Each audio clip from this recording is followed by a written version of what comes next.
So firstly, I just really wanted to apologise for not uploading a video quicker than I normally would. You know, when doing this guitar build, I've had a lot of people, message me saying, "Oh, where's the next video?" and all that kind of stuff. The reality is, I've just been super busy, and also the weather hasn't been great.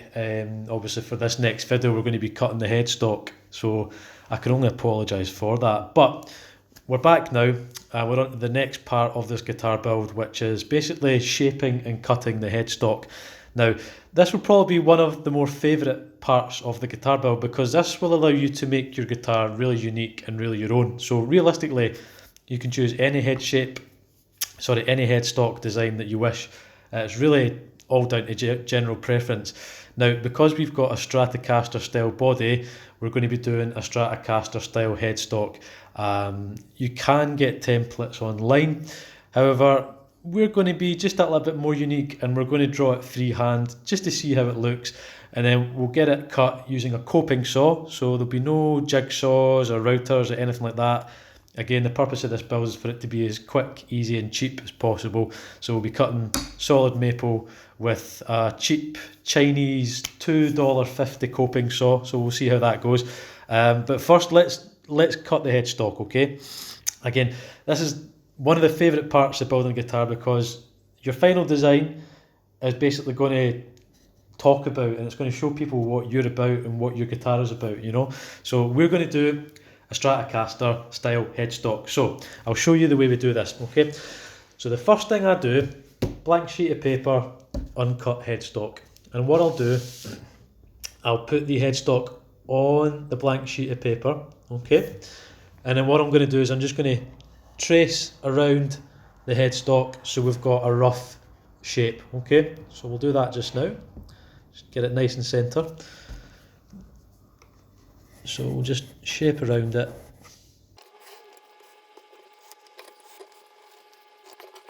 And there we go. This is the shape of our headstock, okay? What I should probably mention as well, actually, something that I didn't do, is use the holes for the tuning pegs as guides, okay? So just fill them in.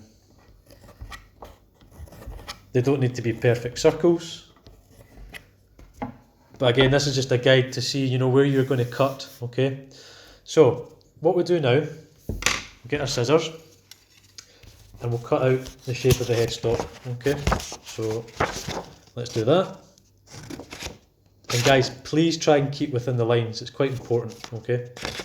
And then when you're done, guys, you should have something that looks like this. So this is the cutout of your headstock, okay?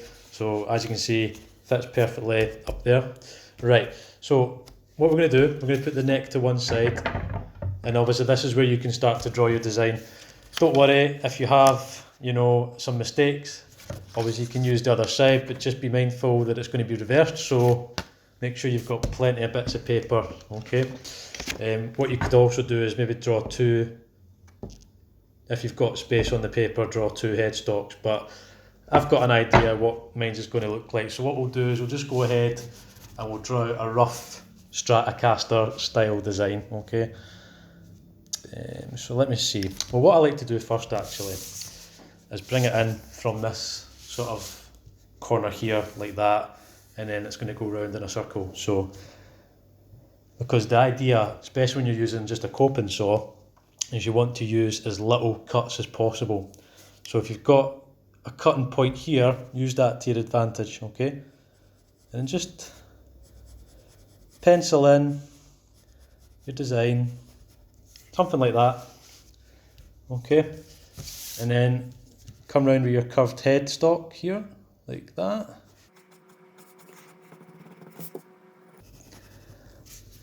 Something like that.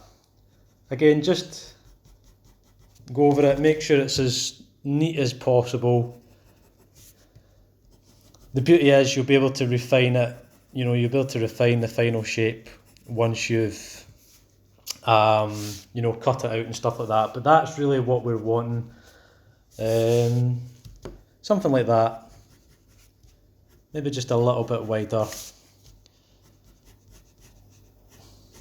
Yeah, there we go. That's better.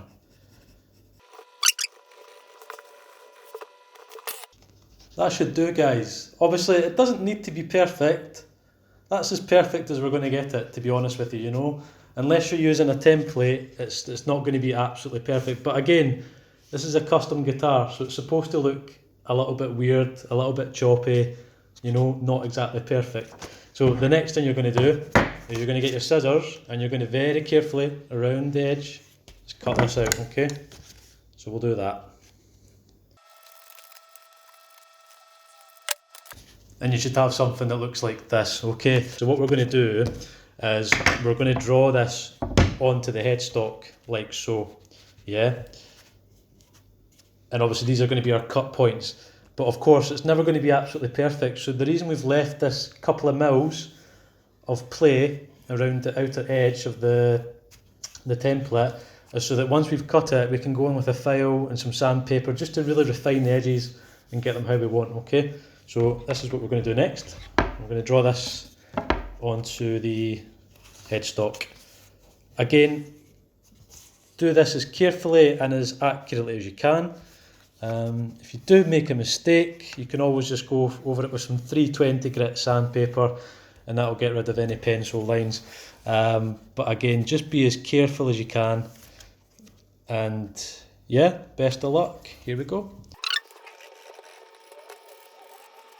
And that's it. You can see here where our template is. So just mark where we're going to be making cuts. So the reason we've done this is because what we're going to do is instead of just cutting along the line, okay, right around the edge of the template, that's going to take a lot of time, okay? And obviously, you know, coping saw with some solid maple like this is going to be an absolute bastard, especially for the hands. So what we'll do is we'll cut in towards the headstock and we'll do it in stages. So we'll cut in, then we'll cut along, and I'll take out a little nicket here, then we'll cut in, and then we'll cut along again, take out a little nicket here, so on and so forth, till we're going right around. And again, don't go right up to the line, just go as close as you can, leave a couple of mils, and then what we can do is once we've cut out the basic shape, we can then come in and yeah, just refine that shape with a file and some sand and paper. So we'll take you over to the bench. There is no bench, this is the bench. We'll get the guitar clamped in and we'll start sawing away. So I'll see you in a few minutes. Right, so guys, we've got the guitar clamped in as best we can. Obviously make sure you protect your fretboard and the underside. And yeah, like I said, we're just going to cut along these lines along and we'll see how we go. So here we go.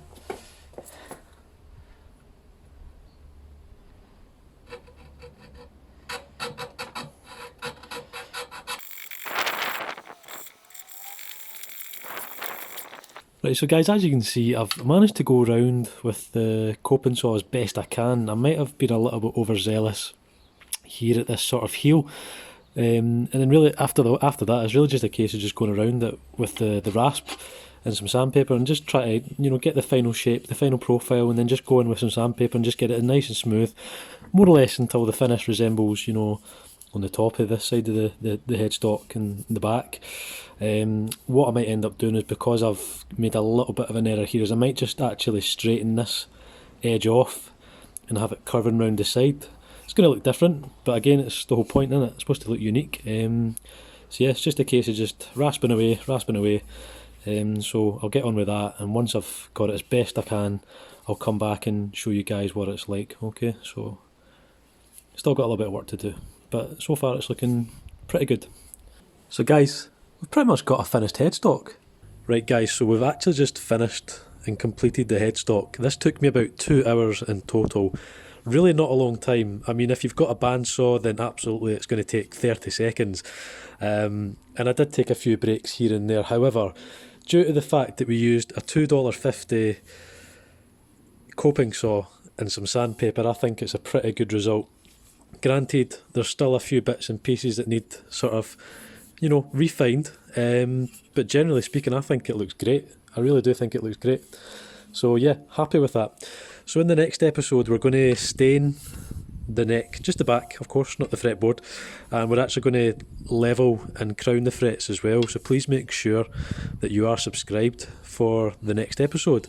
And feel free to leave me a comment down below what you thought of this process. Could you have done it quicker, or is there an easier way to do it? I'm not too sure. But I think given the limited budget and our limited skills and ability, you need to remember I'm not a master luthier. I think I've done a pretty good job, to be honest with you. So yeah, let me know what you think, and I'll see you guys in the next episode.